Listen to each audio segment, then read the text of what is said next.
Thyroid control करण्यासाठी फक्त 10,000 पावलं चालणं पुरेसं आहे का? हो किंवा नाही? थायरॉइडमध्ये होतं काय, हॉर्मोनल इम्बॅलन्स असतो, आपण बरोबर. बघतो आहोत. शरीरात न्यूट्रिशनल डिफिशियन्सी असते, कळते पण वळत नाही, हो. अशी परिस्थिती असते की मला एक्सरसाइज करावा लागणार आहे, पण शरीरातून साथच देत नाहीये. ही कंडिशन खूपदा थायरॉइड पेशंट्समध्ये दिसते. त्यामुळे कार्डिओमध्ये कन्सिस्टन्सीवर मी जास्त भर देते इंटेन्सिटीपेक्षा. बरोबर आहे. तुम्ही मॉडरेट लेवलला सुरुवात करा, पण कन्सिस्टन्सी ठेवा, तुम्हाला तो रिझल्ट मिळतो. बरोबर. मासिक पाळीमध्ये स्त्रियांनी व्यायाम करावे का? नायट्रिक ऑक्साईड आणि थायरॉइडचा संबंध काय येतो? कारण नायट्रिक ऑक्साईड असं हॉर्मोन आहे किंवा असा एक कंटेंट आहे शरीरामधला जो तुम्हाला हॅप्पी करतो आतून. ओके. तुमच्या शरीरातलं सर्क्युलेशन सुधारणार आहे, ब्रेनची जी नर्वस सिस्टीम थोडीशी ढेपाळलेली असते त्याला ॲक्टिवेट करणार आहे. इवन सेक्शुअल डिस्फंक्शन असेल ते तुमचं ॲक्टिवेट व्हायला नायट्रिक ऑक्साईडची मदत होणार असते. व्यायाम करताना खूप घाम आला म्हणजे व्यायाम व्यवस्थित झाला किंवा जास्त फॅट बर्न झालाय आणि घामच आला नाही म्हणजे माझा व्यायाम सार्थकी लागला नाही, काय नाही, वाटतं? असं काही नाहीये. मी बऱ्याच वेळेला सांगते की शरीर आहे ना हे मुवमेंटसाठी आहे. अगदी बरोबर. आपण त्याच्यामध्ये कम्फर्ट झोन शोधत असतो. त्यामुळे एक्सरसाइज हे मॅन्डेटरी आहे, तुम्हाला थायरॉइड असो किंवा नसो. व्यायामानंतर स्नायू भरून काढण्यासाठी वे प्रोटीन घेणं थायरॉइड पेशंटसाठी योग्य काय योग्य? नॅचरल प्रोटीन किंवा प्लांट बेस्ड प्रोटीन आहे ते जास्त हेल्प करतात. सो एक प्रोटोकॉलचा तुमचा TFF मध्ये एक भाग आहे अँटी ग्रॅव्हिटी एक्सरसाइज. हो, तर ती कितपत योग्य आहे, कशी करणं अपेक्षित आहे? मी थायरॉइडच्या प्रत्येक पेशंटला सांगते की थोडा तरी तुमचं योगा आणि मेडिटेशन हे तुमच्या ह्याच्यामध्ये असलंच पाहिजे. ओके. कारण थायरॉइड हे पूर्णपणे हॉर्मोनल चेंजेस आहेत तुमच्या बॉडीमध्ये. आणि मी बरोबर. मगाशी जसं म्हणाली की तुमचं फिजिकल लेवलवरचे चेंजेस आहेतच, पण आणि इमोशनल आणि मेंटल लेवलला आपण इतके स्ट्रगल करतो. तर बरोबर. योगामुळे तुमची एनर्जी बॅलन्स व्हायला मदत होते, तुमचे हॉर्मोनल चेंजेस आहेत ते नॉर्मलाइज व्हायला मदत होते. कित्येक आता 60च्या घरातल्या लेडीज येतात, आपल्या रेसिडेन्शियल इव्हेंटला येतात आणि ह्या मॅडम सोबत त्या नाचतात, एक्सरसाइज करतात, फुल एन्जॉय करतात. सो त्यांनाही लक्षात येतं की अरे आपल्या तिथे लहान मुलं आहे आणि त्याला थोडंसं शोधलं पाहिजे, जगलं पाहिजे. सो एक्सरसाइज आणि झुंबा किंवा डान्स, एरोबिक्स हे बेस्ट ऑप्शन्स आहेत मेनोपॉझल एजच्या स्त्रियांसाठी नक्की.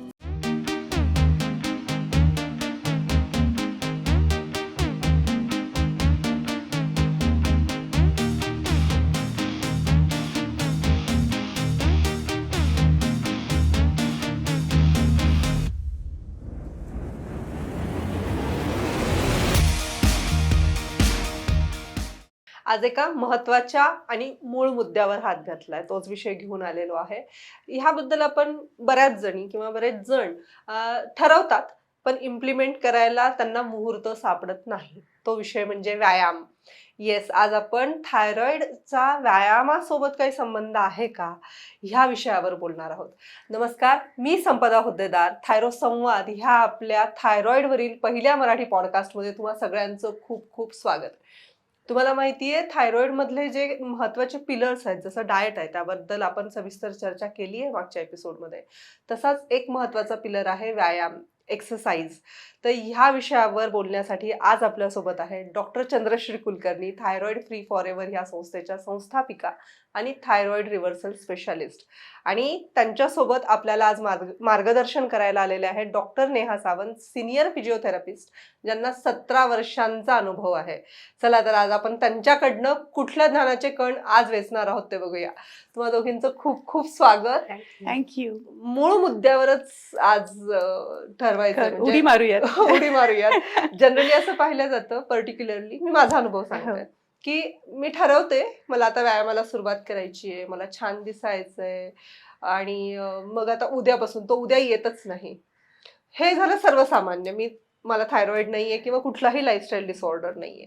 पण मला प्रश्न पडला की थायरॉइड पेशंट्सला पण असे मुहूर्त गवसत नसतील कदाचित, किंवा त्याला त्यांचं महत्व पण माहिती नसेल. सो तिथूनच सुरुवात करूया आज. Yes. Okay. So thyroid reversal किंवा रिकव्हरीच्या ह्या जर्नीमध्ये एक्सरसाइज हा ऑप्शनल आहे का मॅन्डेटरी आहे, काय सांगाल? मॅन्डेटरी आहे. बरं. मी कायमच जे म्हणते ना की थायरॉइडच नाही, तुम्हाला जर फॉरएव्हर फिट राहायचं आहे तर एक्सरसाइज शिवाय ऑप्शनच नाहीये. आणि थायरॉइड सारख्या आजाराला जर हरवायचं आहे तर डेफिनेटली तुम्ही तो करणं फार महत्वाचं आहे. ओके. तुम्हाला काय वाटतं डॉक्टर? Yes, definitely. म्हणजे काय होतं ना, म्हणजे मी बऱ्याच वेळेला सांगते की शरीर आहे ना हे मुवमेंटसाठी आहे. अगदी Right. बरोबर. आपण त्याच्यामध्ये कम्फर्ट झोन शोधत असतो. त्यामुळे एक्सरसाइज हे मॅन्डेटरी आहे, तुम्हाला थायरॉइड असो किंवा नसो. बरोबर. तुम्हाला शरीर आहे, तुमचं शरीर तुमच्यासाठी इतक्या वर्षापासून काम करतंय म्हटल्यावर बरोबर. त्याच्यासाठी एक थोडा वेळ देणं हे खरंच कंपल्सरी आहे. Okay, great. पॉझिटिव्ह नोटनी सुरुवात झाली ऍक्च्युली ही, की शरीर आहे तर ते ऍक्टिव्ह ठेवणं तितकंच गरजेचं आहे, ते व्हॅल्यू करणं गरजेचं Yes. आहे इन शॉर्ट. सो मला तुम्हाला हा प्रश्न विचारायचा आहे की थायरॉइड पेशंट्सनी एक्सरसाइज करताना कुठल्या चुका टाळाव्यात किंवा जनरली ते कुठल्या करतात चुका? युजली काय होतं ना, पहिलं तर थायरॉइड जेव्हा आपल्याला असतं हे हॉर्मोनल चेंजेस असतात आपल्या शरीरामध्ये. बरोबर. मग ते चेंजेस फिजिकल पण असतात, त्यांना वेट गेन असेल, वेट लॉस असेल, कोणत्या प्रकारचा थायरॉइड आहे त्यावर आहे. आणि दुसरं म्हणजे इमोशनल आणि मेंटल लेवलवर पण ते बऱ्याच स्ट्रगल करत असतात. आता बरोबर. मेनली आपण स्त्रियांबद्दल बोलू, कारण हो. त्याच्यामध्ये हा आजार खूप कॉमन आहे म्हणून. बरोबर. आणि मग कुठेतरी ना त्यांना हे हवं असतं की लवकर रिझल्ट मिळावा, कारण त्यांना त्यांच्या जबाबदाऱ्यातनं वेळ काढावा लागतो बरोबर. या गोष्टीसाठी. बरोबर. त्यामुळे सगळ्यात आधी पेशन्स ठेवणं खूप गरजेचं आहे. ही एक हम्म. मोठी चूक होते की त्यांना असं वाटतं की मी सुरू केलंय आणि पटकन मला रिझल्ट मिळावा. बरोबर. दुसरी गोष्ट, त्या सुरुवात करताना खूप जोरात करतात, म्हणजे इंटेन्सिटी कधी कधी खूप हाय असते, त्याच्यामुळे कदाचित त्यांना बॉडी एक होऊ शकतो, इंजुरी होऊ शकते आणि त्यातनं त्यांना असं वाटतं आम्हाला हे झेपत नाहीये, आम्हाला हे बरोबर. जमणार नाही.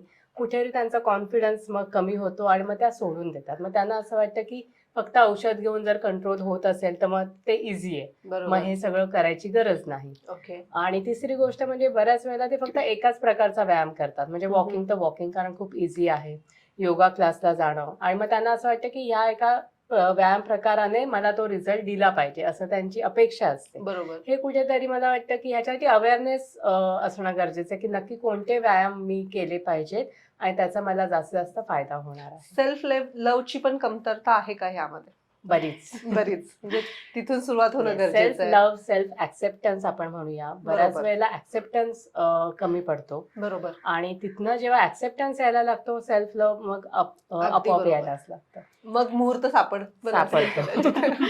एक खूप छान तू आता एक बोललीस की सेल्फ लव्ह. थायरॉइड मध्ये होतं काय, हॉर्मोनल इम्बॅलन्स असतो, आपण बरोबर. बघतो आहोत. शरीरात न्यूट्रिशनल डिफिशियन्सी असते, कळते पण वळत नाही, हो. अशी परिस्थिती असते की मला एक्सरसाइज करावा लागणार आहे पण शरीरातून साथच देत नाहीये. ही कंडिशन खूपदा थायरॉइड पेशंट्समध्ये दिसते. आणि अशा वेळेला मग जेव्हा घरातला सपोर्ट मिळत नाही, घरातल्यांचं बरेचदा म्हणणं असतं की अरे ही काहीच करत नाही, मी रोज एक्सरसाइजला जातो, पर्टिक्युलरली नवरा म्हणतोय की मी रोज एक्सरसाइज करतो, मी हिला सांगतो उठून व्यायाम कर, बरोबर. पण हिला काही करायचंच नसतं, हिला वेळच काढायचा नसतो. असे जर निगेटिव्ह कमेंट्स आले तर ती स्त्री अजूनच थोडीशी मागे डिस्टर्ब जाते. होते. आणि एक तर शरीर साथ देत नसतं आणि प्लस अशा निगेटिव्ह कमेंट्स बरोबर. त्या बरेचदा पेशंट्सला एक्सरसाइज पासून मागं खेचताना दिसतात. आणि एक प्रोक्रास्टिनेशन हे पण खूपदा पेशंट्समध्ये दिसतं थायरॉइडच्या, बरोबर. की आज नको उद्या करूया, आज नको उद्या करूया, मला बरोबर. वेळ मिळेल तेव्हा मी एक्सरसाइज करेन. यामध्ये सुद्धा मग ती मोठी चूक होते पेशंटची आणि मग एक्सरसाइज टाळला जातो. एक महत्वाचा मुद्दा तुम्ही सांगितला की कुटुंबाची साथ असणं ह्यामध्ये फार गरजेचं आहे. तिला सोबत देणं आणि तिच्या पेशन्स लेवल पण चेक न करणं. खरंय. आता हे स्पॉन्टेनियस मला आठवलं, कारण कालच ओपीडी मध्ये एक पेशंट अशी येऊन गेली, मग तिच्या डोळ्यात टचकन पाणी आलं की अरे मला करायचंय पण माझं ते 3 वर्षाचं बेबी सांभाळू, घरातली कामं करू, बरोबर. बाकीच्यांचं सगळ्यांचं बघू की मी व्यायाम करू. बरोबर. सो हा सपोर्ट खूप महत्वाचा आहे अगदी थायरॉइडच्या अगदी पेशंट्सना. बरोबर. बाय ऑल मीन्स कुटुंबाचा अगदीच. सपोर्ट महत्वाचा अगदीच. असतो. डॉक्टर, तुमच्यासाठी एक प्रश्न आहे की थायरॉइड पेशंटने अगदी जीव तोडून व्यायाम केला, वेट लॉस झाला, त्यांच्या शरीरामध्ये जरी बदल दिसत असतील तर मग TSH लेवलवर लगेच फरक पडतो का? येस, योग्य पद्धतीने वेट लॉस झाला तर TSH कंट्रोलमध्ये येतं. पण जसं मॅडम म्हणाल्या ना की थायरॉइड पेशंट्समध्ये पर्टिक्युलरली एक्सरसाइज सुरू केल्या केल्या लगेच रिझल्ट पाहिजेत ही अपेक्षा करणं चुकीचं आहे. बरं. कारण जे इन्फ्लमेशन शरीरामध्ये असतं, जी न्यूट्रिशनल डिफिशियन्सी शरीरामध्ये असते, त्याला आधी सबसाईड केल्यानंतर तुम्ही जो एक्सरसाइज टप्प्याटप्प्याने वाढवत जाल त्याचा उपयोग होणार आहे. आणि मग बरोबर. तुम्हाला पहिल्यांदा इंच लॉस दिसेल, मग फॅट लॉस दिसेल आणि मग वेट लॉस दिसेल. ओके. सो या मार्गातूनच जाणं अपेक्षित आहे. त्यामुळं ती फेज येईपर्यंत माझं लगेचच वेट लॉस होईल आणि माझं लगेचच TSH कंट्रोलमध्ये येईल अशी अपेक्षा न करता कन्सिस्टन्सी महत्त्वाची आहे. रेग्युलरली तुम्ही एक्सरसाइज करा, डाएट फॉलो करा ओके. आणि योग्य पद्धतीने तुमच्या TSH लेवल्सला कंट्रोलमध्ये पण आणा. साधारणतः जर अशी सुरुवात जसं तुम्ही म्हणताय हम्म. कन्सिस्टन्सी असेल हो. किंवा व्यवस्थित चालू आहे त्यांचं डाएट हे रुटीन हो. व्यायामाचं रुटीन जर व्यवस्थित बसलं हम्म, असेल हम्म, तर साधारणतः किती दिवसांमध्ये रिझल्ट दिसायला सुरुवात होते? विदिन 1 to 2 वीक मध्ये तुम्हाला सिग्निफिकंट रिझल्ट दिसतात. इंच हो, लॉस very लगेचच good. दिसायला लागतो. Very good. वेट लॉस साठी साधारण 3 वीक्स तुम्हाला द्यावे लागतील. Okay. सिग्निफिकंट काटा हल्लेला दिसेल हम्म. त्यासाठी. आणि जसं आपण म्हणतो की डाएट हा खूप महत्वाचा पिलर आहे. डाएट हम्म. केलाच पाहिजे. पण तुम्ही वर्कआउटच केलं नाही, तुम्ही एक्सरसाइजच केला नाही तर त्या डाएटचा उपयोग नाहीये. बरोबर. त्यामुळे हे दोन्ही एकत्र हातात हात घालून घालून. चालणारे प्रकार आहेत म्हणायला अगदी हरकत नाही. बरोबर, अगदी बरोबर. यामध्ये मला एक पॉइंट ऍड करायला आवडेल. म्हणजे थायरॉइडचे पेशंट बरेच रिलेट करतील इथे की हा काटा हल्लेला दिसला ना की आपण खूप खुश होतो. बरोबर. पण तो काटा नॉर्मलला तेवढाच फास्ट येतो. कारण हम्म. थायरॉइड पेशंटचं मेटाबॉलिझम थोडंसं स्लो डाऊन असतं. बरोबर. त्यामुळे जेव्हा त्यांना रिझल्ट यायला दिसतात तेव्हा जर त्यांनी ते सोडून दिलं तर ते रिव्हर्स तेवढंच फास्ट आहे. तर त्याच्यापेक्षा फास्ट ते रिझल्ट येतात की परत फॅट गेन होऊ शकतं, पुन्हा परत वजन वाढतं. वेट गेन आहे ते होऊ शकतं. सस्टेनेबिलिटी म्हणजे जास्त सस्टेन करणं कसं करायचं ह्याचं नॉलेज पण असणं तितकंच तितकंच गरजेचं आहे गरजेचं आहे. तुमचे रिझल्ट मिळाल्यानंतर. नक्कीच. Okay, great. तुमच्यासाठी प्रश्न आहे डॉक्टर नेहा की थायरॉइड साठी बेस्ट व्यायाम कुठला? यात मला 2-3 गोष्टींवर विचारायचं आहे. एक तर आहे तुमचं कार्डिओ, दुसरं आहे वेट लिफ्टिंग किंवा योगा. ह्या तिन्ही बद्दल मला थोडीशी सविस्तर माहिती हवी Yes. होती. आता हे तिन्ही व्यायाम प्रकार जे आहेत ना या प्रत्येकाचे बेनिफिट्स आणि त्याचे लिमिटेशन हे थोडे वेगवेगळे असतात. बरं. आता समजा आपण कार्डिओ एक्सरसाइजेस बद्दल घेतलं म्हणजे काय तर ते तुमचं स्टॅमिना वाढवणार आहे. मग तुम्ही वॉकिंग करा, तुम्ही रनिंग करा, तुम्ही स्विमिंग करा, तुम्ही सायकलिंग करा, झुंबा, एरोबिक्स अशा ऍक्टिव्हिटीजने तुमचं मेटाबॉलिझम लगेच वाढतं, तुमचा स्टॅमिना वाढतो आणि फॅट लॉसला तुम्हाला खूप चांगली मदत होते. बरं. त्यामुळे सुरुवातीच्या काळात जेव्हा तुम्ही कार्डिओने सुरुवात करता, आपण थायरॉइड पेशंट बद्दल जर आता बोलतोय, आणि जेव्हा तुम्ही ह्याने सुरुवात करता आणि कन्सिस्टंटली करायला लागता तुम्हाला तो फरक जाणवतो बरोबर की आहे. तुम्हाला फॅट लॉस दिसतोय, तुम्हाला थोडासा वेट लॉस पण जाणवतोय की तो आता दिसायला लागलेला आहे.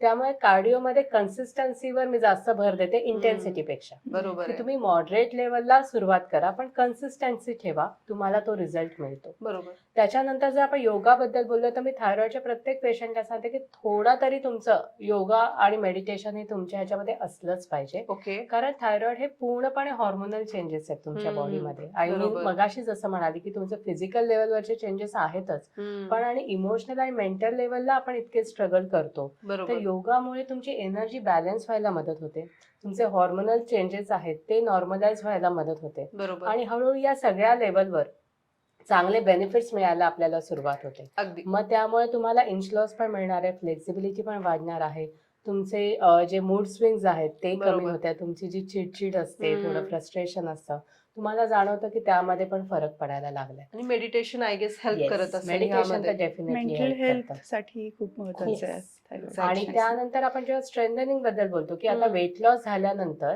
एका सर्टन लेवल नंतर फॅट लॉस तुमचा झालाय पण तुमचा मसल लॉस व्हायला आपल्याला द्यायचा नाही. बरोबर. त्यामुळे इथे आपल्याला स्ट्रेंथनिंग एक्सरसाइजेस आहेत ते जास्त मदत करतात. मग इथे जेव्हा तुम्ही स्ट्रेंथनिंग एक्सरसाइजेस ऍड करतात, मग ते तुमचे स्क्वॉट्स असतील, पुशअप्स असतील, अगदी लाईट वेट डंबेल्स घेऊन तुम्ही घरच्या घरी वर्कआउट जरी केलं ना ओके. तरी तुम्हाला जाणवतं की तुमची स्ट्रेंथ वाढायला मदत होते, इंच लॉसला फरक पडतो. ओके. म्हणजे बऱ्याच वेळेला काय होतं की वेट लॉस झाल्यावर स्किन त्यांना जाणवते की लूज हम्म. पडते, राईट, कारण ते फक्त फॅट लॉस झालेला असतो. बरोबर. पण जेव्हा तुम्ही स्ट्रेंथनिंगची त्याला जोड देताना तुमची स्किन टाईट होते, तुमचे हम्म. मसल टोन होतात, इंच लॉस चांगला होतो. ओके. आणि मेन जेव्हा आपण आता मगाशी म्हणालो की ते सस्टेन राहिले पाहिजेत रिझल्ट, यासाठी या तिन्हीचं जेव्हा तुम्ही बेस्ट कॉम्बिनेशन करता राईट. तेव्हा ते रिझल्ट सस्टेन व्हायला मदत होते. एक्झॅक्टली. आणि कॉन्फिडन्स पण बूस्ट होत असणार Yes, या सगळ्या yes. गोष्टींमुळे. अगदीच. क्या बात आहे, व्हेरी नाईस. सो एक प्रोटोकॉलचा तुमचा TFF मध्ये एक भाग आहे अँटी ग्रॅव्हिटी एक्सरसाइज. हो.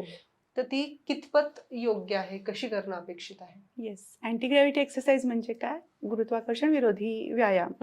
जसं की जिना चढउतार करणं असेल, दोरीच्या उड्या असतील, जागेवर जॉगिंग असेल, सायकलिंग आहे, स्विमिंग आहे.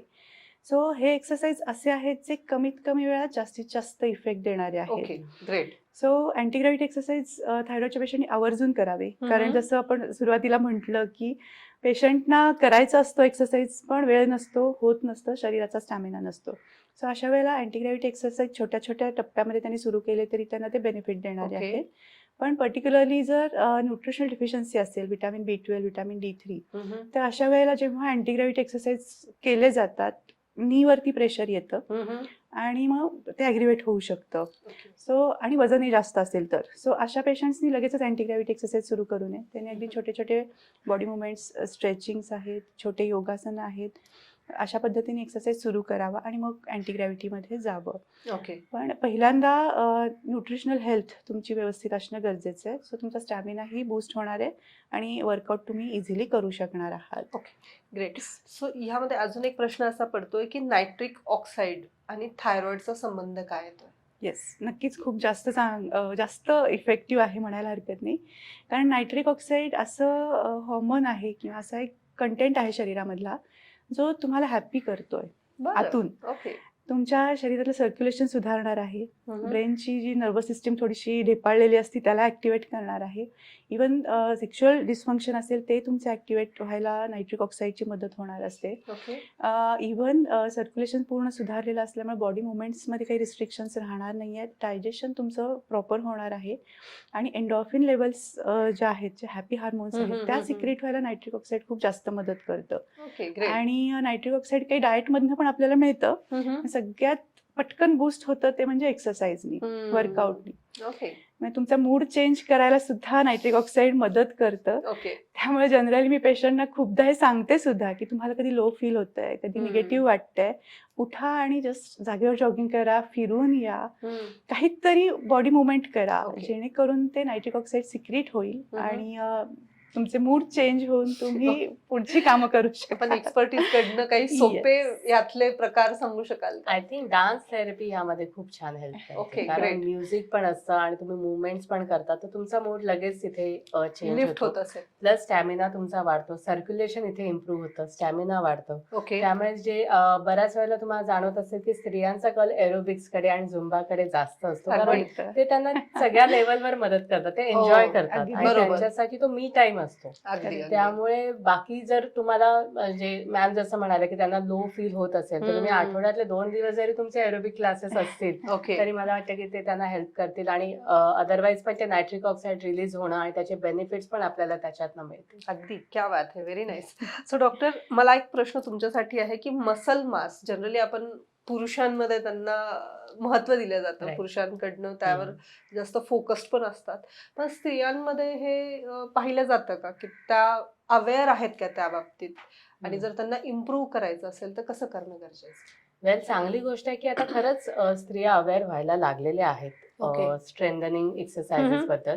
सुरुवातीला सगळे फार योगा, वॉकिंग, एरोबिक्स याच्याकडे त्यांचा कल जास्त होता, पण आता त्यांना त्याचे बेनिफिट्स पण लक्षात येत आहेत. होतं असं की बऱ्याच वेळेला स्त्रियांना असं वाटतं की मसल मास किंवा मसल स्ट्रेंथनिंग एक्सरसाइज करणं म्हणजे काहीतरी मॅस्क्युलिन गोष्ट आहे वगैरे, पण ती नाहीये. ती आपल्या शरीराची गरज आहे. आपल्या मसल्सची स्ट्रेंथ ठेवणं ही आपली रिस्पॉन्सिबिलिटी आहे आणि त्यासाठी जेव्हा तुम्ही रेग्युलर बेसिसवर स्ट्रेंथनिंग एक्सरसाइजेस करता, तुमचं मसल मास जे वाढतंय ना, ते तुम्हाला हेल्प करतं तुमच्या होल बॉडीची स्ट्रेंथ ठेवायला, तुमची जॉईंटची स्ट्रेंथ ठेवायला. म्हणजे जे ॲज द एज ॲडव्हान्स झाल्यानंतर आपल्याला जे सगळे डिसिजेस असतात, OA म्हणजे आर्थरायटिस वगैरे, हे सगळं अवॉइड करायला तुम्हाला स्ट्रेंथनिंग एक्सरसाइजेस मदत करतात. थायरॉइडशी रिलेटेड जर बोलायला गेलो तर आपले जे दोन्ही प्रकारचे थायरॉइड आहे, हायपोथायरॉइडमध्ये मसल टोन कमी असतो, म्हणजे त्यांनाही जाणवत असतं की आपले मसल एकदम असे लिबलिबीत वाटतात, सॉफ्ट असतात वगैरे, चब्बी असतात त्या महिला, दिसायला खूप क्यूट असतात. पण कुठेतरी त्यांना जाणवत असतं की हे काय आहे चब्बी चब्बी असं. पण जेव्हा ते रेग्युलर बेसिसवर स्ट्रेंथनिंग करतील तेव्हा त्यांना जाणवतं की हा, आपल्याला मसल टोन आलाय, इंच लॉस झालेला आहे, मग त्यांचा कॉन्फिडन्स वाढतो. हायपर थायरॉइड मध्ये मसल लॉस झालेला असतो, कारण त्यांचा वेट लॉस फास्ट होतो. त्यामुळे त्यांना पण स्ट्रेंथनिंगची गरज आहे, कारण आपल्याला मसल लॉस व्हायला द्यायचा नाही. त्यामुळे स्ट्रेंथनिंग खूप महत्वाचं आहे आणि रेग्युलर वर्कआउट मध्ये त्यांनी ऍड करणं गरजेचं आहे. ओके. स्ट्रेंथनिंग मध्ये वेट ट्रेनिंग इन्क्लूड होतं का? हो, योग्य आहे मग ते त्यांच्यासाठी? हो. इनफॅक्ट बॉडी वेट एक्सरसाइजेस आपण म्हणतो ना, स्क्वॉट्स असेल, पुशअप्स असेल, त्याने त्यांना जास्त फायदा होतो. ओके. सो जनरली आता जसं डॉक्टर म्हणाले, मला इतकं छान वाटलं ऍक्च्युली की त्या खूप क्यूट असतात असं म्हणाले. ऍक्च्युली तशा ह्या क्यूट वाटणाऱ्या बायका स्वतःला बल्की समजतात.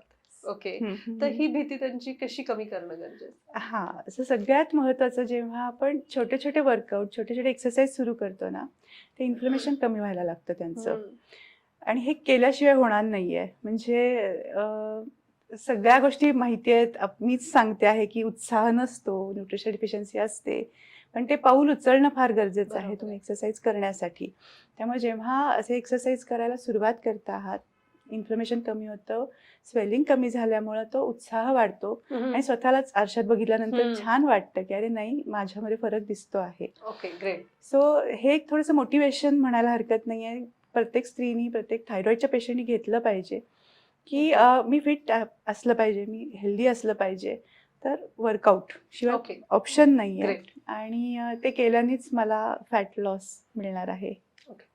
एक प्रश्न असा येतो डॉक्टर की विगस नर्व जी असते हो. आपली ती I guess happy hormones secrete करते, राईट? सो हे करण्यासाठी विगस नर्व ऍक्टिव्हेट करण्यासाठी तुमचं योगा किंवा ब्रिदिंग एक्सरसाइजेस येस, सो हे उपयोगी पडतात का? अगदी नक्की उपयोगी पडतात. थायरॉइड पेशंटमध्ये खूप जास्त चांगल्या पद्धतीने याचा हम्म. इम्पॅक्ट आपल्याला दिसतो आहे.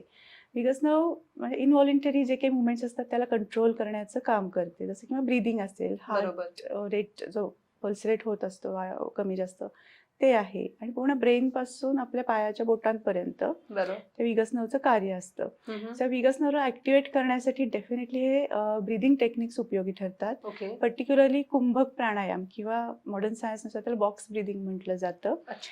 त्याचा उपयोग खूप जास्त चांगला होतो. हम्म. कसं करायचंय तर काय करायचंय या सिस्टीमद्वारे एक तर आपले ऑक्सिजन आणि कार्बन डायऑक्साईड जे दोन महत्वाचे वायू आहेत आपले, हो. प्राणवायू आणि जो बाहेर पडतो तो वायू, त्याला आपल्याला कंट्रोलमध्ये ठेवायचं आहे. आणि त्याला जो प्राणवायू आहे त्याला हिलिंगसाठी त्याचा उपयोग करायचा आहे. ओके.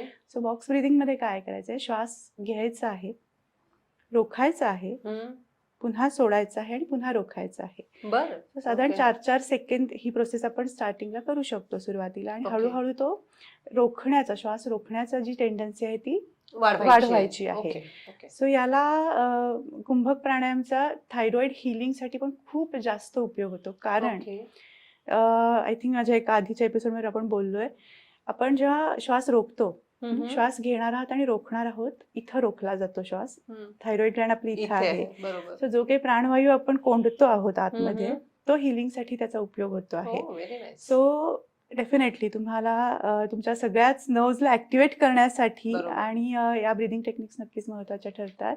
पर्टिक्युलरली अनुलोम विलोम प्राणायाम हेही आपल्याला खूप जास्त उपयोगी ठरताना दिसतंय. आणि भ्रामरी प्राणायाम किंवा ओंकार चॅन्टिंग हो. हे पण तुम्हाला आवर्जून इफेक्टिव्ह आहे. इफेक्टिव्ह आहे. कारण पर्टिक्युलर थायरॉइडमध्ये थोडंसं विस्मरण होणं, ब्रेन फॉग होणं आपण म्हणतो आहोत. तर अशा वेळेला तुमच्या ब्रेनला ऍक्टिव्हेट करण्यासाठी भ्रामरी प्राणायामाचा खूप छान उपयोग होताना आपल्या पेशंट्समध्ये सुद्धा दिसतो आहे. क्या बात आहे. Very nice. खूप छान आणि सोप्या टिप्स आहेत ऍक्च्युली. डॉक्टर नेहा, सूर्यनमस्कार आपल्याकडे खूप महत्व आहे सूर्यनमस्काराला. तर सूर्यनमस्कार ही कम्प्लीट एक्सरसाइज कन्सिडर केल्या जाते का? Yes, definitely. ओके. म्हणजे तुम्ही जर सूर्यनमस्कार रेग्युलर बेसिसवर करत असाल तर it is a complete exercise. तरीही मी सांगेन की बाकीचे व्यायाम प्रकार पण ऍड झाले पाहिजे. ओके. पण सूर्यनमस्काराचे फायदे काय काय होतात? आपण बऱ्याच वेळेला फक्त एकाच दिशेने बघतो सूर्यनमस्काराकडे, हो.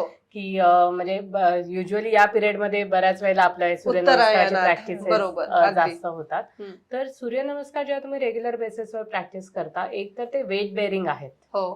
त्यामुळे तुमची जॉईंटची स्ट्रेंथ वाढायला खूप मदत होते. तुमचं पोश्चर इथे इम्प्रूव्ह होतं, जॉईंटची स्टेबिलिटी इथे वाढते, फ्लेक्झिबिलिटी वाढते. कारण ते प्रत्येक आसनास जेव्हा आपण ते हो. प्रॅक्टिस करतो तेव्हा तुमच्या मसल्सवर ताण येतो. जितके तुम्ही रिपिटेशन वाढवता तुमचा स्टॅमिना इथे वाढायला मदत होते. प्लस जेव्हा तुम्ही हे सगळं करता, सूर्यनमस्कार आहे त्यामुळे तुमचं सोलर प्लेक्सस चक्रा ते इथे ऍक्टिव्हेट होत आहे. त्यामुळे तुमचं मेटाबॉलिझम इम्प्रूव्ह व्हायला इथे मदत होते. त्यामुळे थायरॉइडसाठी तर सूर्यनमस्कार एक संपूर्ण व्यायाम आहे, नक्कीच कन्सिडर करता येईल. म्हणजे ज्या स्त्रिया ज्यांना जसं तुम्ही म्हणालात की ती एका पेशंट बद्दल तुम्ही आता म्हणालात की तिला काय बॅलन्स करायचं हे कळत नव्हतं, तर अशा लोकांनी तर डेफिनेटली ह्या गोष्टींकडे लक्ष दिलं पाहिजे. तर सगळ्या गोष्टी त्यांच्या टिक होऊ शकतील असं वाटतंय मला. आणि अजून एक ह्याला आस्पेक्ट आपण आपल्या थायरॉइड फ्री फॉरवर्ड मध्ये सांगतो, सूर्योपासना करणं, सन बाथिंग, सन गेझिंग. सो सूर्य का महत्वाचं आहे? मेटाबॉलिझम जे तुमचं डिस्टर्ब असतं, तर त्याला आपल्या नेचरमधनं जर त्याला हिलिंगसाठी वापरायचं आहे, तर ती सूर्याची एनर्जी म्हणजेच अग्नी आहे. थायरॉइड पेशंटमध्ये जो अग्नी डिस्टर्ब आहे, पचनशक्ती, मेटाबॉलिझम जे डिस्टर्ब आहे, त्याला आपल्याला निसर्गाकडनं एक नॅचरली मिळणारी ती एक देणगी आहे. सो सूर्यनमस्कारा थ्रू आपण ते थोडं ग्रॅटिट्यूड सूर्याला, नेचरला सुद्धा व्यक्त करतो आहोत. बरोबर. त्यामुळं सूर्याच्या त्या उजेडामध्ये, सूर्यप्रकाशामध्ये सन बाथिंग किंवा सन गेझिंग करत तुम्ही सूर्यनमस्कार करा. नॅचरल व्हिटॅमिन डीचा फुकट कधीच मिळणारा संपत नाही. सोर्स आणि फुकट मिळणारा आहे. अगदी. सो दोनही बाबतीत त्याचा उपयोग होतो. हम्म. इव्हन तुम्ही जेव्हा सूर्यनमस्कार करता, सूर्याची जी 12 नावं आहेत त्या थ्रू करा. गायत्री मंत्राचं चॅन्टिंग करा. ओके. त्यानेही तुम्हाला थायरॉइड पेशंट्सना पर्टिक्युलरली हिलिंगला मदत होणार आहे. ओके. सो एक्सरसाइज बद्दल जेव्हा आपण बोलतो आहोत, त्याला थोडासा आपला आयुर्वेदिक बेसनी जर आपण अगदी. त्याला केलं बरोबर. तर पॉझिटिव्हली आपण ते करू शकू. बरोबर. कनेक्ट होऊन आपण ते करू शकू. आणि कुठलीही गोष्ट जर तुम्ही सायंटिफिकली क्लिअर असाल तर त्याचं महत्वही कळतं आणि तेवढं तुम्ही ऊर्जेने पण त्या गोष्टी करायला करू सुरुवात शकता. करता असं मला वाटतं. नाही, तुम्ही- जसं मॅम म्हणाल्या की बॉक्स ब्रीदिंग असेल किंवा हम्म. कुंभक प्राणायाम आहे किंवा ओंकारचा मंत्र आपण मंत्रोच्चार करतोय, गायत्री मंत्र म्हणतोय, तर थायरॉइड जी आपली इथे आहे ना, इथे आपलं हम्म. थ्रोट चक्रा पण असतं. बरोबर. तर त्या व्हायब्रेशन्समुळे पण तुमचं थायरॉइड ग्लँड आहे ते हील व्हायला किंवा त्याचं फंक्शन नॉर्मलाइज व्हायला आपल्याला खूप किती मदत होते. सुंदर म्हणजे हे सगळं हे इतकं- माहिती नव्हतं. इतकं छान सायंटिफिक आणि सगळं इतकं एकमेकांशी कनेक्टेड आहे ना, की हे एकदा कळलं ना की ते करताना पण मला वाटतं की सगळ्यांना मजा येईल. क्या बात आहे. Very nice. पुढचा प्रश्न तुमच्यासाठी आहे. थायरॉइड किंवा डायबिटीज, हायपरटेन्शन हे लाईफस्टाईल डिसऑर्डर्स आहेत. त्यामध्ये सिडेंटरी लाईफस्टाईल जी आत्ताची झालेली आहे, वेळेवर खाणं नसणं किंवा रात्री बेरात्री जागरण, ह्या सगळ्या गोष्टींमुळे इतर त्रास, पेन सुरू होतात. Joint pains Right. आहेत, नेक Right. पेन आहे, शोल्डर पेन आहे. तर मग हे थायरॉइड पेशंट्समध्ये दिसायला लागतात का आणि त्यावर मग सोल्युशन्स काय असू शकतील? सिडेंटरी लाईफस्टाईलमुळे तर सगळ्यांनाच हे प्रॉब्लेम हल्ली होतात. थायरॉइड पेशंटमध्ये हे मेनली का होतात, कारण जर त्यांची स्ट्रेस लेवल जास्त असेल, इमोशनली मेंटली ते जर डाऊन असतील ना, तर तुमचे मसल्स ऑलरेडी थोडेसे टाईट असतात. स्पॅझम असू शकतो, मसल बरोबर. टाईटनेस असू शकतो, बॉडी टाईटनेस असू शकतो. तर यासाठी रेग्युलर एक्सरसाइजेस तर महत्वाचे आहेतच. त्याच्या व्यतिरिक्त तुमचं कामाचं टाईप काय आहे त्यानुसार ऍक्च्युली डिपेंड करतं की तुम्हाला नेक पेन असणार आहे की बॅक पेन असणार आहे किंवा नी पेन असणार आहे. बरोबर. म्हणजे आता समजा आपल्याकडे ज्या हाऊसवाईफ्स आहेत त्यांचं जर उभं राहून काम जास्त असेल तर त्यांना नी पेन असायचे जास्त चान्सेस आहेत. बरोबर. मग यामध्ये तुम्हाला हे थोडंसं अवेअर राहून तुम्ही तुमच्या रेग्युलर वर्कआउटमध्ये थोडेसे नी स्ट्रेंथनिंग एक्सरसाइजेस जास्त केले, नी स्ट्रेचेस तुम्ही जास्त केले तर तुम्हाला त्याचा फायदा होणार आहे. उभी राहायची पद्धत थोडीशी तुमची बरोबर. तुम्ही बदलली. Same goes for neck, back, की तुमची बसायची पद्धत कशी आहे. तुम्ही खूप वेळ लॅपटॉपवर बसता का, हो. त्याच्या मध्ये मध्ये तुम्ही नेक रिलीज करण्याचे एक्सरसाइजेस किंवा स्ट्रेचेस जर प्रॅक्टिस केले तर हे सगळे जे पेन आहे ते तुम्ही नक्कीच कमी करू शकता. Very nice. एक भाग येतोय की एक्सरसाइज इंटॉलरन्स म्हणजे नेमकं काय, मला हे तुमच्याकडनं समजून घ्यायचंय. आणि व्यायाम किती करावा आणि कुठे थांबावं? एक्सरसाइज इंटॉलरन्स म्हणजे बऱ्याच वेळेला असं होतं ना, मी जसं म्हणाले की जेव्हा आपण सुरुवात करतो हो. मग आपण इतक्या जोशमध्ये असतो की हा मी करणार.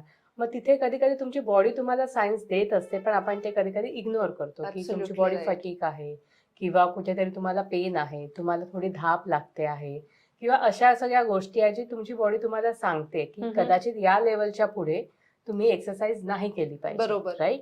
सो हे मे बी पहिल्या दुसऱ्या दिवशी नाही समजत. तुम्ही जसं रेग्युलर बेसिसवर एक्सरसाइजेस करायला लागतात तेव्हा कुठेतरी ते तुम्हाला जाणवू शकतं अगदी बरोबर. की मी हा एक्सरसाइज केल्यानंतर मला हा त्रास सुरू झाला वगैरे. आणि दुसरी इंटेन्सिटी, की तुम्ही जेव्हा सुरुवात करता तेव्हा जर तुम्ही आधी कधीच व्यायाम केले नसतील तर थोडंसं बिगिनर लेवलला स्टार्ट करणं गरजेचं असतं. राईट. पण ते होत नाही. आपण कोणाचं तरी वर्कआउट बघितलेलं असतं आणि आपण डायरेक्ट स्टार्ट करतो. तर हे प्रत्येकाचं वेगळं आहे. माणसापासून म्हणजे प्रत्येक पर्सन टू पर्सन हे डिफर होणार आहे. त्यामुळे आपला एक्सरसाइज टॉलरन्स काय आहे हे आपल्याला अगदी माहिती बरोबर. आहे. बरोबर. त्यामुळे मी नेहमी म्हणते की ऍटलीस्ट सुरुवात तरी तुम्ही कोणाच्या तरी अंडर गायडन्स केलं, तुम्हाला एकदा तुमचं शरीर कळलं काय जमतंय काय नाही जमत आहे आणि त्याप्रमाणे मग तुम्ही जर कंट्रोल घेतला तुमच्या एक्सरसाइजचा वर्कआउटचा तर मग ते चालू शकतं. Very nice. मासिक पाळीमध्ये स्त्रियांनी व्यायाम करावे का? व्यायाम करावा पण हलका व्यायाम असावा. इथे बरेचदा असं ऐकायला मिळतं की ती सुपर वुमन आहे, पिरियड्स मध्ये ती सगळं करू शकते वगैरे. पण तसं नाही करावं, कारण जे काही हॉर्मोनल चेंजेस झालेले आहेत शरीरामधले, ते पिरियड्स थ्रू आपल्या शरीरात जे ब्लिडिंग होतं आहे त्यावेळेला शरीराला थोडी रेस्टची गरज असते. पण मग अशा वेळेला एक्सरसाइज पूर्ण बंद करावेत का? तर नाही. तुम्ही हलके हलके स्ट्रेचिंगचे एक्सरसाइज करू शकता, किंवा जस्ट साधे कवायतीचे प्रकार, आपले शाळेतले कवायतीचे प्रकार असतात, पीटी, सो ते करू शकता. करावेच, आवर्जून ते करावेत. हेवी एक्सरसाइज पिरियड्सच्या वेळेला टाळायचे आहेत. कुठल्याही पद्धतीने. बरेचदा असं म्हटलं जातं की मुली आजकाल खेळतात किंवा या गोष्टी आहेत, सो त्यांनी ती काळजी घ्यावी. शरीराला रेस्टची गरज असते. सो हेवी एक्सरसाइज आपल्याला निसर्गाने घालून दिलेला नियम आहे त्यावेळेस. खरे त्यावेळेस इंटेन्सिव्ह एक्सरसाइज करण्यात पॉइंट नाहीये. सो मेनोपॉज जवळ आलेल्या महिला किंवा मेनोपॉज झालेल्या, म्हणजे अशा महिलांमध्ये तुम्ही काही ऑब्झर्व केलंय का की त्यांच्यामध्ये व्यायामाबद्दल अवेअरनेस आहे का, आणि असेल तर त्यांनी कुठले व्यायाम प्रकार करावे? युजली मेनोपॉज ज्यांचा जवळ आलेला आहे किंवा त्यांच्या शरीरामध्ये त्याच्या संबंधित चेंजेस सुरू झालेले असतात ना, त्यांच्यामध्ये वेट गेनचं प्रमाण खूप जास्त असतं, बॉडी पेन असतं, जॉईंट पेन्स असतात, चिडचिड असते, आणि त्यांना स्वतःला पण कळत नाही की ही चिडचिड का आहे वगैरे. तर या ह्याच्यामध्ये किंवा मेनोपॉज झाल्यानंतर पण इनफॅक्ट काही व्यायाम जरी ते करत असतील तरी त्यांना जाणवतं की वेट लवकर कमी नाही होते, कारण ते हॉर्मोनल चेंजेस झालेले असतात. त्यामुळे बऱ्याच वेळेला कॅल्शियम डेफिशियन्सी असते त्यांच्यामध्ये. त्यामुळे ह्या सगळ्या गोष्टीमध्ये म्हणजे मॅडम जशा म्हणाल्या की तुमची न्यूट्रिशनल डेफिशियन्सी भरून काढणं खूप गरजेचं आहे. तर मला वाटतं त्यांनी आधी ते सगळं चेक ठेवणं, की वर्षातनं 1-2दा तरी B12, D3, कॅल्शियम हे सगळं चेक ठेवून त्याप्रमाणे आपली डेफिशियन्सीज भरून काढणं खूप गरजेचं असतं. ते एक करून साईड बाय साईड जेव्हा तुम्ही एक्सरसाइजेस करता, मग अगदी 1 ते 1.5 तास रोजचा तुमचा व्यायाम असेल तर दॅट इज इनफ. पण रोजचे ते व्यायाम होणं गरजेचं आहे. आणि मग ते रिझल्ट जे आपण म्हणतो मेनली की त्यांना वेट गेन आहे तर वेट लॉस करायचं आहे वगैरे, हे कन्सिस्टन्सीने त्यांना ते होऊन जातं. एक्झॅक्टली. आणि जसं तुम्ही एका एपिसोडमध्ये म्हणाला होतात की पाळी सुरू होणं किंवा मेनोपॉज, प्रेग्नन्सी, ह्या फेजेस आहेत, एक नवीन आयुष्य आहे प्रत्येक बाईचं. त्यावेळेला ते हॉर्मोनल चेंजेस होत असतात. आणि त्यावेळेस जर ह्या सगळ्या गोष्टी जर तुम्ही योग्य पद्धतीने केल्या तर कुठली स्त्री अगदी छान पद्धतीने याला सामोरं जाऊ शकत असेल जर अवेअरनेस आला तर. अगदीच. आणि मेनोपॉझल स्टेजमध्ये ती एक मानसिकता असते की माझं सगळं संपलं, आता काय झालं, सगळं आयुष्य झालं माझं.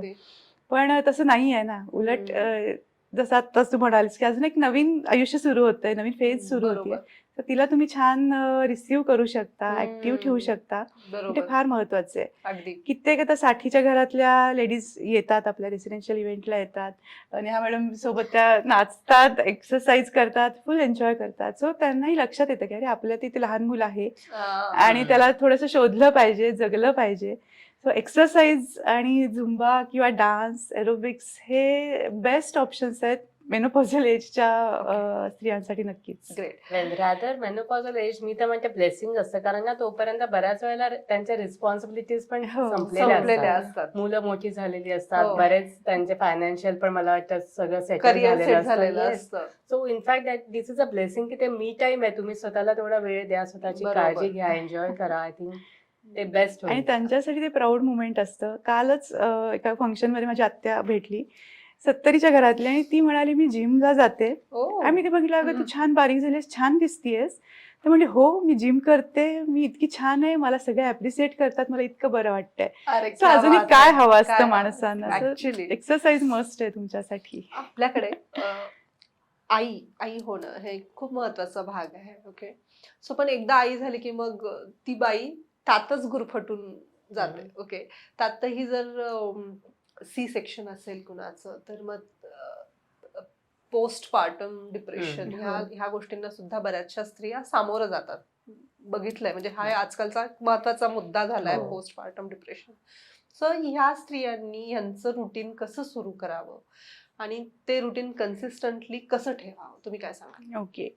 सो येस, हे एकतर फार महत्त्वाचं आहे की प्रेग्नन्सी नंतर तुम्ही लगेचच ऍक्टिव्हिटी सुरू करणं गरजेचं आहे. एकतर आता डिलेड प्रेग्नन्सी बघतोय आपण, की मुली 28, 29, 30 वर्षापर्यंत प्रेग्नन्सी नकोच म्हणतात.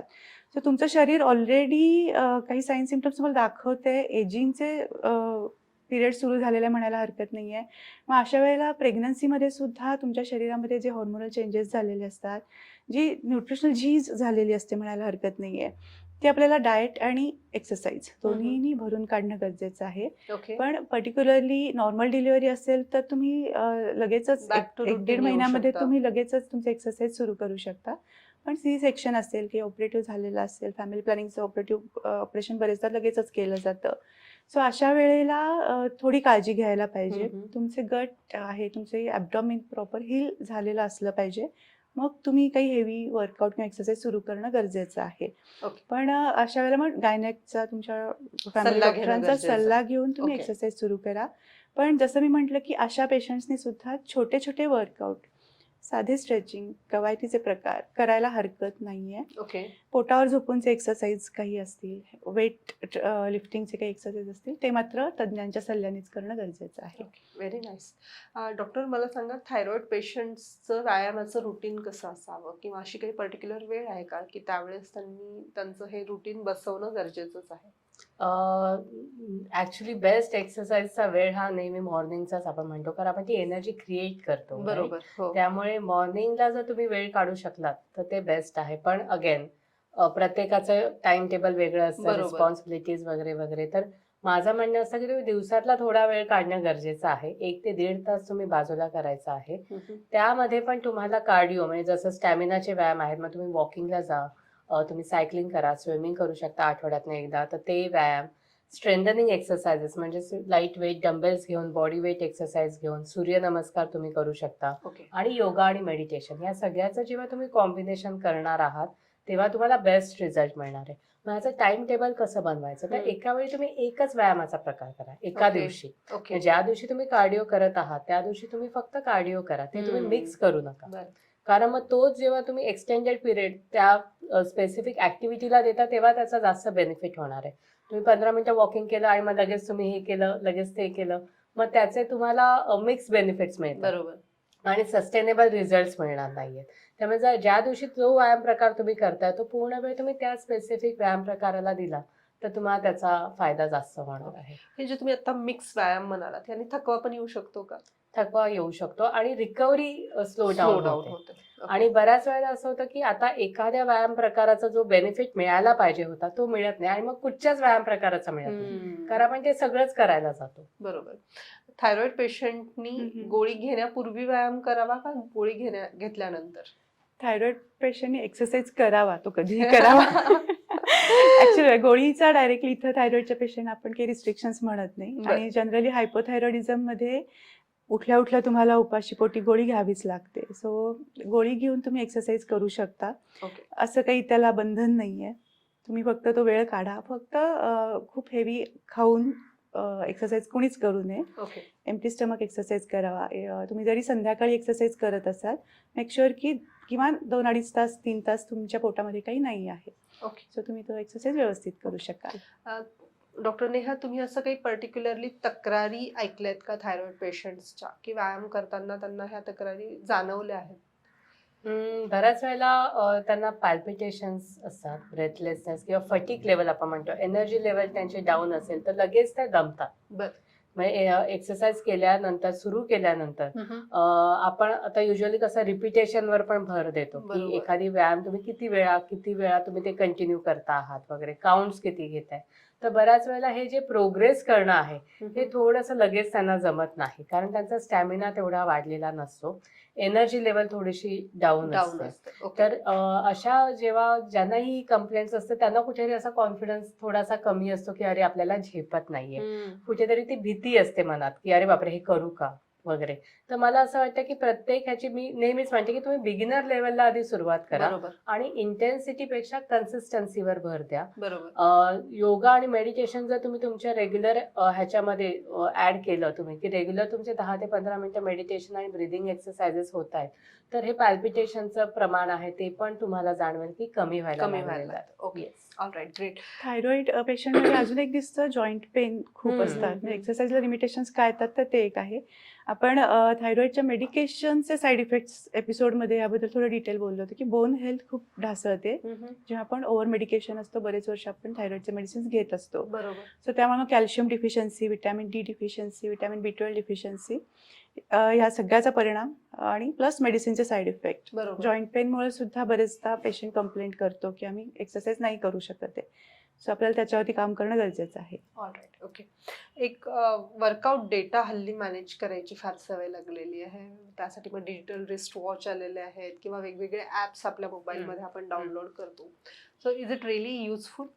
इट इज ऍटलिस्ट ट्रॅक ठेवायला, स्वतःला मोटिवेट करायला, कन्सिस्टन्सी ठेवायला नक्कीच ह्याचा उपयोग होतो. पण त्या रिडिंग मध्ये जर तुम्हाला खरंच काहीतरी वर खाली दिसलं तर मात्र तुम्हाला जागं होणं गरजेचं आहे. खरं आहे, खरं आहे. जागं होणं गरजेचं आहे. त्याच्यावर तुम्ही कम्प्लिटली रिलाय नाही होऊ शकत. ओके. पण तुम्हाला जोपर्यंत ते दिसतायत की ते पॅरामीटर्स आर इन कंट्रोल, तुम्ही ते ट्रॅक करायला आणि स्वतःला मोटिवेट करायला नक्कीच करू कारण ते शकता. इम्प्रुव्हिंग दिसतात ना Yes. की स्टॅमिना आज मी 100 स्टेप्स चालू शकले, उद्या मी 500 चालू शकले, वॉट एव्हर जे काही आहे ते. बरोबर. सो ते मोटिवेटेड राहतात. ऍक्च्युली विषय एवढा मोठा आहे की लोकांना अजून बरेचसे प्रश्न असतील. त्यासाठी rapid fire is must right Yes. नक्की. ओके.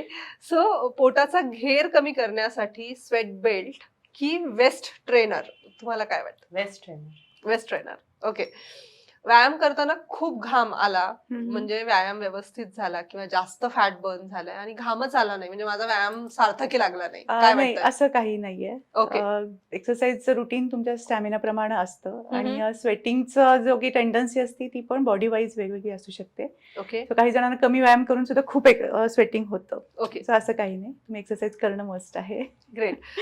डॉक्टर, थायरॉइड पेशंट्स मध्ये जनरली तुमच्या शब्दामध्ये ज्या क्यूट दिसतात त्या स्वतःला बल्की समजतात, तर त्यांच्यासाठी फेस योगा योग्य आहे का? येस, फेस योगा सगळ्यांसाठीच हे आहे. ओके. पण ज्यांनाही असं वाटतं ना की डबल चिन आहे किंवा हम्म. गाल जास्त आहेत वगैरे, किंवा बऱ्याच जणांना आपली नेक खूप अशी जाड वाटते, हो, तर हो. त्यांच्यासाठी फेस योगा डेफिनेटली हेल्प करतं. म्हणजे प्लस वेट लॉस जेव्हा त्यांचा व्हायला लागतो तेव्हा त्यांना चेहऱ्यावर थोडेसे फाईन लाईन्स वगैरे दिसायला लागतात. ओके. तर त्यासाठी फेस योगा नक्कीच हेल्प करतो. खूप ओके. उपयोगी ठरतो. Yes. थायरॉइड कंट्रोल करण्यासाठी फक्त 10,000 पावलं चालणं पुरेसं आहे का? हो किंवा नाही? नाही, तुम्हाला बाकी सगळे एक्सरसाइज पण त्याच्यात ऍड करावे लागतात. फक्त वॉक करते म्हणून मी फिट आहे नाही. तुम्हाला स्ट्रेंथनिंग एक्सरसाइज सुद्धा तेवढेच महत्वाचे आहेत. ओके. व्यायामानंतर स्नायू भरून काढण्यासाठी वे प्रोटीन घेणं थायरॉइड पेशंटसाठी योग्य काय योग्य? नॅचरल प्रोटीन किंवा प्लांट बेस्ड प्रोटीन आहे ते जास्त हेल्प करतात. ओके. ते मला वाटतं त्याचं ते बेटर ऑप्शन आहे. ओके. ग्रेट. हाय बीपी किंवा हायपर थायरॉइड असणाऱ्यांनी कपालभाती करावं का? नाही, बीपी शूट होतं आणि ओके. हायपरथायरॉइडिझम मध्ये पण पाल्पिटेशन्स होणं, छातीत धडधडणे या गोष्टी होत असतात. सो त्याने कपालभाती टाळावं. अनुलोम विलोम प्राणायाम बेस्ट आहे त्यांच्यासाठी. ऑलराईट. जेवल्यानंतर लगेच वज्रासन केल्याने पचन सुधारून थायरॉइड औषधांचा फायदा होतो का? लगेच नाही करायचे. साधारण 15 ते 20 मिनिटांनी तुम्ही वज्रासन करा. डेफिनेटली ते बरोबर आहे. ओके. पचन व्यवस्थित होतं. सो वज्रासन करावं, हम्म. पण 15 ते 20 मिनिटांनी. ओके. आता एक गमतीशीर प्रश्न आहे ऍक्च्युली, व्यायाम केल्यानंतर लगेच झोप घ्यावी का? नाही. कितीही वाटलं तरी नाही. ऑलराईट. ग्रेट. त्याला पॉवर नॅपचा एक ऑप्शन आहे का? पॉवर Patient नॅप असते पण तरी जेवल्यानंतर लगेच लगेच नाही. नाही. लगेच Yes. नाही. आणि लिमिटेड पिरियडसाठी 10 to 15 मिनिट्सची पॉवर नॅप, ती पण साधारण अर्धा तासानंतर, अर्धा पाऊण हो. तासानंतर. ओके. जनरली असं पाहिलं जातं डॉक्टर की ट्रेलमिल वर चालताना हँडलला धरून पण बरेच जण व्यायाम करतात, हम्म. तर यांनी फायदा होतो का? त्याचा काही फार फरक नाही पडत. म्हणजे ते जस्ट बॅलन्सिंगसाठी आपल्याला ओके. असतो. सो कॅलरी बर्न किंवा फॅट लॉससाठी डायरेक्टली त्याचा काही इम्पॅक्ट नाही आहे. ऑलराईट. सकाळी गवतावर अनवाणी चालण्यानं किंवा बेअर फूट चालल्याने असं म्हणतात की थायरॉइड आणि हार्मोनल बॅलन्सवर बऱ्यापैकी फरक Yes. पडतो किंवा नॉर्मल होतं. हो. बरोबर आहे का हे? हो हो, त्याने तुमचे ऍक्च्युली एनर्जी बॅलन्स व्हायला मदत होते. प्लस आपलं अर्थिंग जे आपण म्हणतो ना की हो, आपलं हो. जे पृथ्वी तत्वाशी पृथ्वी जोडलं जातं. तत्वाबरोबर स्वतःचं जी Connect. कनेक्शन आहे हम्म. ते इथे स्ट्रॉंग होतं. ऑलराईट. ग्रेट. व्यायामाची ताकद वाढवण्यासाठी वर्कआउटच्या आधी किंवा नंतर ब्लॅक कॉफी योग्य?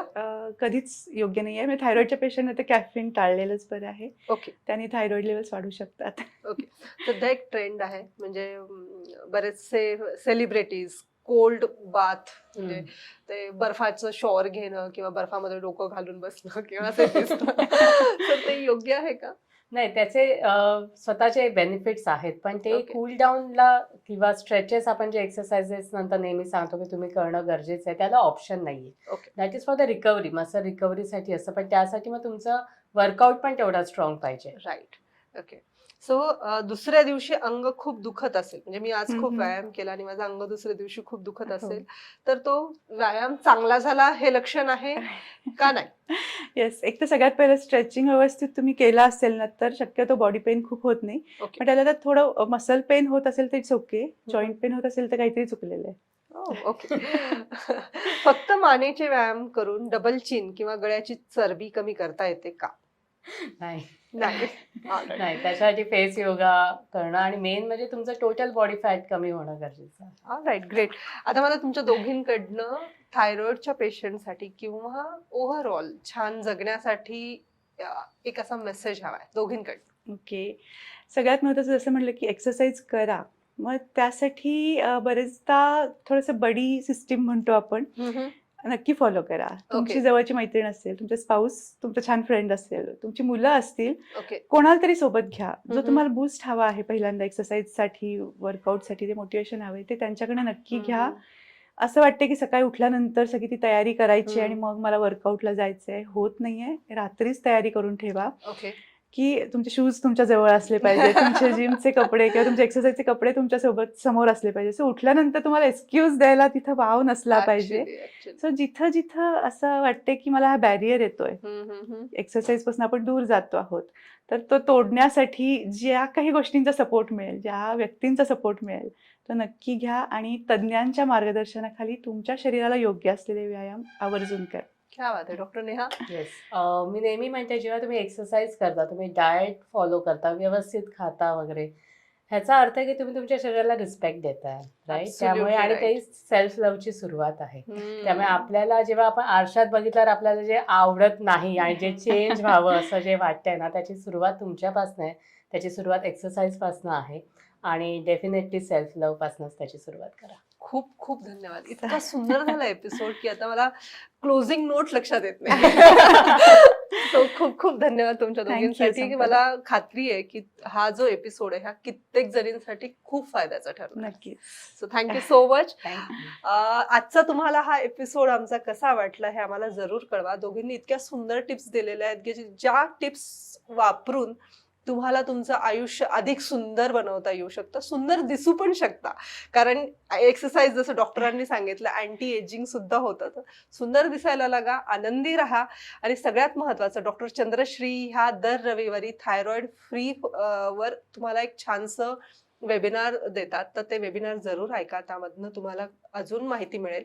आणि आपलं हे channel thyroid free for ever हे जर तुम्ही अजून सबस्क्राईब केलं नसेल तर जरूर सबस्क्राईब करा. त्याचा फायदा असंख्य लोकांना होऊ देत. खूप खूप धन्यवाद.